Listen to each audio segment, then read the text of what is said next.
देखो last video में हमने समझा था इलेक्ट्रोलिटिक कंडक्शन के बारे में और उसके रिलेटेड कुछ टर्म्स हमने डिस्कस की थी, जैसे resistance, specific resistance, conductivity, molar conductivity, equivalent conductivity के बारे में पढ़ा था। आज की इस वीडियो में हम डिस्कस करेंगे कि ये जो टर्म्स हैं जैसे conductivity, molar conductivity, equivalent conductivity, ये किस तरह से वेरी करेंगी with respect to the concentration of the electrolyte. मतलब अगर हम इलेक्ट्रोलाइट की कंसंट्रेशन को चेंज करते हैं तो इन पे क्या इंपैक्ट होगा, इनकी वैल्यू क्या होगी, इंक्रीज होगी कि डिक्रीज होगी, उनको हम देखेंगे। ठीक है, सबसे पहले हम इलेक्ट्रोलिटिक कंडक्शन को देखते हैं। देखो इलेक्ट्रोलिटिक कंडक्शन क्या होता है कि इलेक्ट्रोलाइट की कनेक्टिंग पावर है, मतलब उनमें से इलेक्ट्रिक करंट पास कर जाता है। क्यों कर जाता है? क्योंकि इलेक्ट्रोलाइटिक सॉल्यूशन में आयन्स होते हैं और आयन्स आर चार्ज्ड पार्टिकल्स। जब उनको पोटेंशियल डिफरेंस दिया जाएगा तो वो भी इलेक्ट्रिसिटी को कंडक्ट करेंगे। उसी एबिलिटी को हम इलेक्ट्रोलाइट की वो एबिलिटी को हम बोलते हैं इलेक्ट्रोलिटिक कंडक्शन, है ना। The ability of an electrolytic solution to conduct the electricity is known as electrolytic conduction. अब देखो कंडक्शन, इलेक्ट्रोलिटिक कंडक्शन किसकी वजह से है? आयन्स की वजह से है। अब हम देखेंगे हमारे पास जो इलेक्ट्रोलाइट होते हैं, इलेक्ट्रोलाइट जो है वो दो तरह के होते हैं। एक वीक इलेक्ट्रोलाइट होता है, एक वीक इलेक्ट्रोलाइट होता है, एक होता है स्ट्रॉन्ग इलेक्ट्रोलाइट। वीक इलेक्ट्रोलाइट वो होता है जो कंप्लीटली डिसोशिएट नहीं होता है, मींस इनकंप्लीट डिसोसिएशन होती है इनकी, इनकंप्लीट डिसोसिएशन और इनकी कंप्लीट डिसोसिएशन, कंप्लीट डिसोसिएशन। देखो कंप्लीट डिसोसिएशन का मतलब हो गया, या इनकम्प्लीट डिसोसिएशन का मतलब हो गया, अगर मैं इस वीक इलेक्ट्रोलाइट के अगर 100 मॉलिक्यूल लेता हूं, 100 पार्टिकल लेता हूं, तो हो सकता है उसमें से 10 पार्टिकल ही डिसोशिएट करके आयन्स बनाएंगे। ठीक है, और स्ट्रॉन्ग इलेक्ट्रोलाइट में कंप्लीट डिसोसिएशन का मतलब अगर 100 पार्टिकल लिए तो 100 पार्टिकल्स के 100 पार्टिकल डिसोशिएट होकर आयन्स बना देंगे। ठीक है, जैसे एक एग्जांपल है हमारे पास NaCl की, और NaCl मैं 10 मॉलिक्यूल लूंगा और इनको सॉल्यूशन में डालूंगा, 10 के 10 डिसोशिएट होकर Na पॉजिटिव और Cl नेगेटिव बनाएंगे।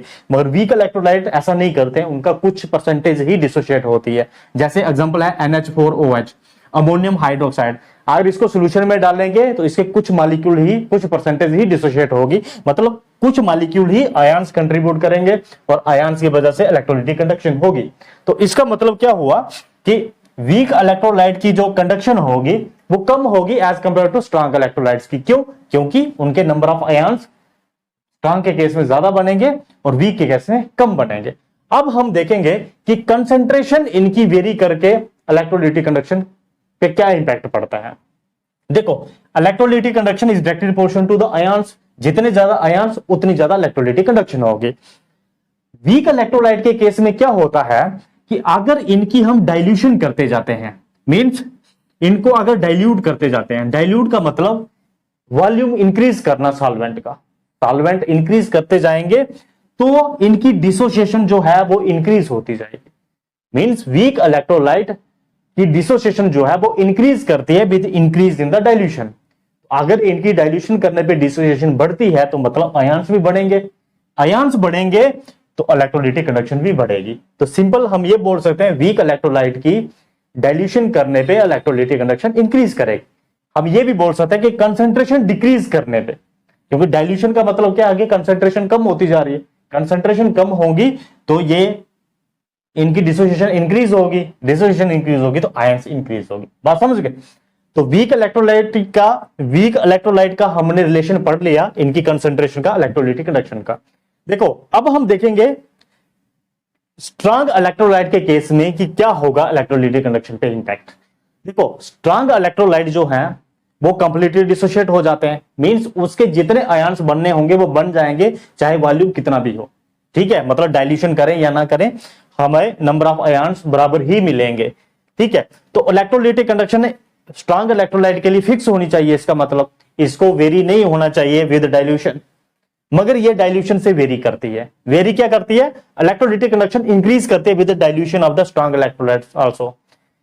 वीक इलेक्ट्रोलाइट के लिए तो पढ़ा हमने कि डाइल्यूशन करने पे इंक्रीज करती है, उसका रीजन हमने दे दिया, मगर स्ट्रॉन्ग इलेक्ट्रोलाइट के केस में भी डाइल्यूशन करने पे इंक्रीज करती है। इसमें रीजन जो है वो अलग है, इधर डिसोसिएशन का रीजन नहीं है, इधर रीजन है इंटर आयनिक फोर्स, इंटर आयनिक फोर्स। देखो दो आयन के बीच में जो फोर्स है वो डिक्रीज होती है डाइल्यूशन करने पे स्ट्रॉन्ग इलेक्ट्रोलाइट्स की। इसका क्या इंपैक्ट पड़ेगा इस पे, वो हम देखेंगे। इंटर आयनिक फोर्स का मतलब क्या होगा, देखो जब इलेक्ट्रोलाइट इलेक्ट्रिसिटी को कंडक्ट करता है तो होता क्या है, जो आयन्स होते हैं वो अपोजिटली चार्ज इलेक्ट्रोड की तरफ मूव करते हैं। मींस जैसे Na पॉजिटिव है वो नेगेटिव इलेक्ट्रोड की तरफ जाएगा और क्लोरीन जो है वो पॉजिटिव इलेक्ट्रोड की तरफ जाएगा। अब होगा क्या, जब हमारे पास वॉल्यूम कम है तो जो ये आयन्स हैं ये पास पास में होंगे, पास पास में होने की वजह से बीच में इनके बीच में अपोजिटली चार्ज ये आयन्स है तो इनके बीच में कुछ फोर्स ऑफ अट्रैक्शन होगी, तो फोर्स ऑफ अट्रैक्शन की वजह से इनकी मोबिलिटी में फर्क पड़ेगा। ठीक है, एक दूसरे की मोबिलिटी को हिंडर करेंगे ये, ठीक है, रुकावट देंगे, तो उसकी वजह से क्या होगा, इलेक्ट्रोलाइटिक कंडक्शन कम होगी। मगर जैसे हम इसको डाइल्यूट करते जाएंगे, डाइल्यूट करने पे इनका वॉल्यूम इंक्रीज होगा, मतलब ये दूर दूर होंगे, आयन्स जो होंगे वो दूर दूर होंगे, वो फ्रीली मूव कर पाएंगे, और फ्रीली मूव करने पे क्या होगा, इलेक्ट्रोलाइटिक कंडक्शन इंक्रीज होगी। तो सिंपल हम ये बोल सकते हैं कि स्ट्रॉन्ग इलेक्ट्रोलाइट का डाइल्यूशन करने पे इंटर आयनिक जो फोर्स है वो डिक्रीज करती है, और उसकी वजह से मोबिलिटी इंक्रीज करेगी आयन्स की टूवर्ड्स अपोजिटली चार्ज्ड इलेक्ट्रोड की तरफ, तो उसकी वजह से क्या होगा, इलेक्ट्रोलाइटिक कंडक्शन इंक्रीज करेगी। तो सिंपली हम ये बोल सकते हैं वीक और स्ट्रॉन्ग इलेक्ट्रोलाइट दोनों के केस में डाइल्यूशन करने पे इलेक्ट्रोलाइटिक कंडक्शन इंक्रीज करेगी। ठीक है, मगर रीजन दोनों के अलग अलग है, वीक अलग है, स्ट्रॉन्ग अलग है। समझ लग गया इसका। अब हम नेक्स्ट वाले पे शिफ्ट करेंगे कंडक्टिविटी के लिए। देखो कंडक्टिविटी का मतलब क्या होता है, कंडक्टिविटी का मतलब है कि पर यूनिट वॉल्यूम ऑफ इलेक्ट्रोलाइट, एक इलेक्ट्रोलाइट अगर आपने सॉल्यूशन लिया हुआ है उसके पर यूनिट वॉल्यूम है, गिवन वॉल्यूम सपोज करो VmL लिया हुआ उसका 1 ml में कितना कंडक्टेंस है, पर यूनिट वॉल्यूम में कितना कंडक्टेंस है, दैट इज द कंडक्टिविटी, है ना।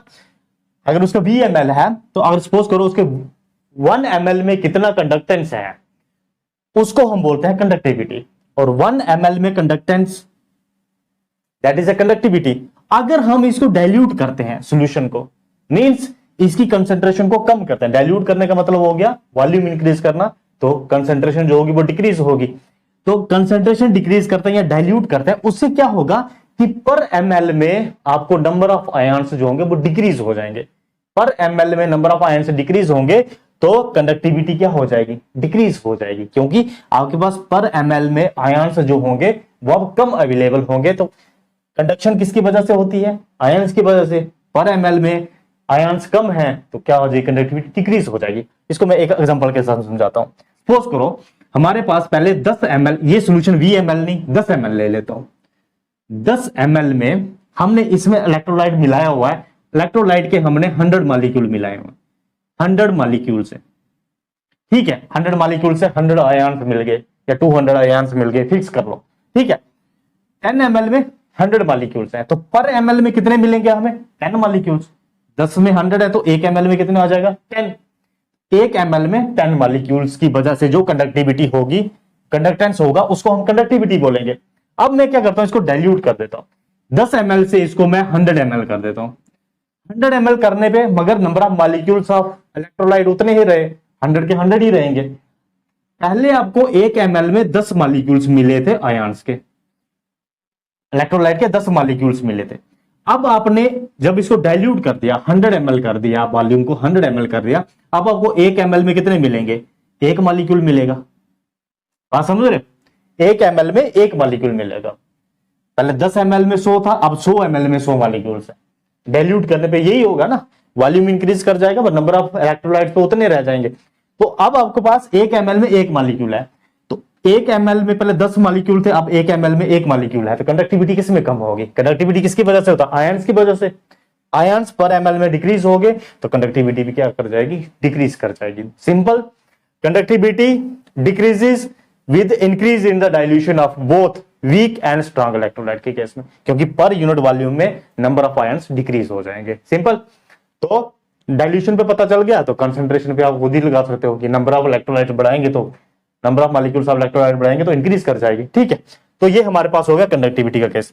अब देखते हैं मोलर कंडक्टिविटी को। देखो मोलर कंडक्टिविटी जो है, सबसे पहले इसका फॉर्मूला देखो। मोलर कंडक्टिविटी किसके बराबर होती थी, स्पेसिफिक कंडक्टिविटी या conductivity kappa into volume of electrolytic solution containing 1 mole of electrolyte. यही होता है ना molar conductivity. 1 mole of electrolyte की कितनी कंडक्टिविटी है उसको हम बोलते थे मोलर कंडक्टिविटी। तो VmL में अगर हमने 1 मोल मिलाया हुआ है उस सोल्यूशन की कितनी कंडक्टिविटी है, दैट इज मोलर कंडक्टिविटी। तो VmL को पर ml के हिसाब से, क्योंकि K क्या है, पर यूनिट में कितनी कंडक्टिविटी है, तो पर यूनिट, और V हो गया टोटल वॉल्यूम, तो total volume into conductivity, that is the molar conductivity. अब मुझे बताओ, जब हम डाइल्यूशन करेंगे, सपोज करो पहले हमारे पास इतना वॉल्यूम था सॉल्यूशन का, इसमें हमने 1 मोल इलेक्ट्रोलाइट डाला हुआ, ठीक है। अब मैं इसको डाइल्यूट करता हूं और वॉल्यूम कर देता हूं इंक्रीज, रहा 1 मोल ही। इलेक्ट्रोलाइट कितना है इसमें, 1 मोल ही है, मगर आपने वॉल्यूम इंक्रीज कर दिया। पहले इतने से वॉल्यूम में 1 मोल वाला था, अब इतने से वॉल्यूम में डाला, तो वॉल्यूम आपके पास इंक्रीज करेगा। वॉल्यूम इंक्रीज करेगा डाइल्यूशन करने पे, तो आपके पास मोलर कंडक्टिविटी क्या होगी, इंक्रीज होगी। ये भी दोनों के लिए होगी, वीक के लिए और स्ट्रॉन्ग के लिए, दोनों के लिए केस है, ठीक है। तो molar conductivity increase with increase in the dilution, और वो क्यों, due to increase in the volume of the solution, क्योंकि molar conductivity K into V के बराबर होगी, ठीक है। V is the volume of solution containing 1 mole of electrolyte. वैसे ही इक्विवेलेंट कंडक्टिविटी किसके बराबर होती है, K into volume, volume of electrolyte containing 1 gram equivalent. 1 gram equivalent कितने वॉल्यूम में डिसॉल्व किया है, वो होता है V। तो अगर डाइल्यूशन करेंगे तो वॉल्यूम इंक्रीज करेगा, वॉल्यूम इंक्रीज करेगा तो इक्विवेलेंट कंडक्टिविटी भी इंक्रीज करेगी। तो सिंपली बाकी सभी केसेस के लिए क्या होगा, इलेक्ट्रोलाइट की कंसंट्रेशन डिक्रीज करोगे, मतलब डाइल्यूट करोगे तो ये भी इंक्रीज करेगी, ये भी इंक्रीज करेगी। क्यों करेगी, वो मैंने रीजन बता दिया, वॉल्यूम इंक्रीज करेगा। कंडक्टिविटी डिक्रीज करेगी डाइल्यूशन करने पे, क्यों करेगी, क्योंकि पर यूनिट वॉल्यूम में आपको नंबर ऑफ आयंस कम मिलेंगे। और इलेक्ट्रोलाइटिक कंडक्टेंस के लिए दोनों का केस अलग अलग था, वीक का भी और स्ट्रॉन्ग का भी, वो हमने समझ लिया था। इंटरआयनिक फोर्स का केस था उधर, इधर डिग्री ऑफ डिसोसिएशन का केस था, ठीक है। अब इसके साथ में एक छोटा सा टर्म है लिमिटिंग मोलर कंडक्टिविटी, वो क्या होती है, देखो इस चीज को ध्यान से देखो। जब ये मैंने आपको चीज समझाई वीक और स्ट्रॉन्ग का केस कि इलेक्ट्रोलाइटिक कंडक्टिविटी क्यों इंक्रीज हुई, इसका केस था कि अगर जितनी ज्यादा डाइल्यूशन करोगे तो डिसोसिएशन उतनी ज्यादा होगी। अगर मैं इसको इनफाइनाइटली डाइल्यूट कर देता हूं, इनफाइनाइटली डाइल्यूट मतलब बहुत ज्यादा डाइल्यूट कर देता हूं, बहुत ज्यादा इसमें वॉल्यूम सॉल्वेंट का मिला देता हूं, तो वीक इलेक्ट्रोलाइट कंप्लीटली डिसोशिएट हो जाएंगे। जब ये कंप्लीटली डिसोशिएट हो जाएंगे तो मैक्सिमम नंबर ऑफ आयन्स आपको मिल जाएंगे। इनफाइनाइटली डाइल्यूट करने पे जितने इस वीक इलेक्ट्रोलाइट से आपको आयन्स मिलने चाहिए वो मिल जाएंगे, तो मैक्सिमम आपके पास कंडक्टिविटी होगी या इलेक्ट्रोलाइटिक कंडक्शन होगा, क्योंकि नंबर ऑफ आयन्स मैक्सिमम हो गए। इनफाइनाइटली डाइल्यूट करने पे आपको मैक्सिमम कंडक्शन मिलेगी। वैसे ही स्ट्रॉन्ग इलेक्ट्रोलाइट को भी जब इनफाइनाइटली डाइल्यूट करेंगे तो इनफाइनाइटली डाइल्यूट करने पे आयन्स जो होंगे मैक्सिमम दूरी पे होंगे, क्योंकि डाइल्यूट करने पे इन पे कैसे इंपैक्ट पड़ता था, इनकी इंटर आयनिक फोर्स जो थी वो डिक्रीज होती थी। तो जब इनफाइनाइटली डाइल्यूट करेंगे तो इनफाइनाइटली डाइल्यूट करने पे मैक्सिमम दूरी पे आयन्स चले जाएंगे, तो मैक्सिमम दूरी पे चले जाएंगे तो वो इजिली मूव कर पाएंगे under the influence of electrodes. जो करंट जो मूव करता है इलेक्ट्रोलाइटिक सॉल्यूशन वो मैक्सिमम होगा जब ये इनफाइनाइटली डाइल्यूट होगा। बात समझे। तो इनफाइनाइटली डाइल्यूट करने पे वीक और स्ट्रॉन्ग इलेक्ट्रोलाइट दोनों के केस में आपको मैक्सिमम कंडक्शन मिलेगी, मैक्सिमम कंडक्टिविटी मिलेगी, ठीक है। Molar conductivity maximum, equivalent conductivity maximum कब मिलेगी आपको, जब आप स्ट्रॉन्ग और वीक इलेक्ट्रोलाइट को इनफाइनाइटली डाइल्यूट करोगे। तो उस मैक्सिमम कंडक्टिविटी को हम बोलते हैं लिमिटिंग मोलर कंडक्टिविटी। क्या बोलेंगे, लिमिटिंग मोलर कंडक्टिविटी, मतलब conductivity of 1 mole of electrolytes at infinitely dilution, उसको बोलेंगे लिमिटिंग मोलर कंडक्टिविटी। तो इसको डिनोट करते हैं हम लैम्डा नॉट एम, ठीक है, इसको नॉट का साइन देते हैं। इनफाइनाइटली डाइल्यूट करने पे जो कंडक्टिविटी आएगी उसको बोलते हैं लिमिटिंग मोलर कंडक्टिविटी। समझ गए। इसी के लिमिटिंग मोलर कंडक्टिविटी के बेसिस पे हमें अगला लॉ है कोलरिच लॉ, जो हम नेक्स्ट वीडियो में डिस्कस करेंगे। ये बहुत इंपॉर्टेंट चीज है, लिमिटिंग मोलर कंडक्टिविटी। इसमें क्या हुआ है, इस केस में लिमिटिंग मोलर कंडक्टिविटी आपके पास कब आएगी या लिमिटिंग इक्विवेलेंट कंडक्टिविटी आपके पास कब आएगी, जब इनफाइनाइटली डाइल्यूट करेंगे। और इनफाइनाइटली डाइल्यूट करने पे वीक के मैक्सिमम, वीक इलेक्ट्रोलाइट के मैक्सिमम आयन्स मिलेंगे आपको जितने हो सकते हैं इसके, और स्ट्रॉन्ग इलेक्ट्रोलाइट के केस में मैक्सिमम दूरी मिलेगी आयन्स की और वो अनहिंडर्ड मूव करेंगे under the influence of electrodes, ठीक है। This is all about the electrolytic conduction. With respect to the concentration of electrolytes. ठीक है, चलो।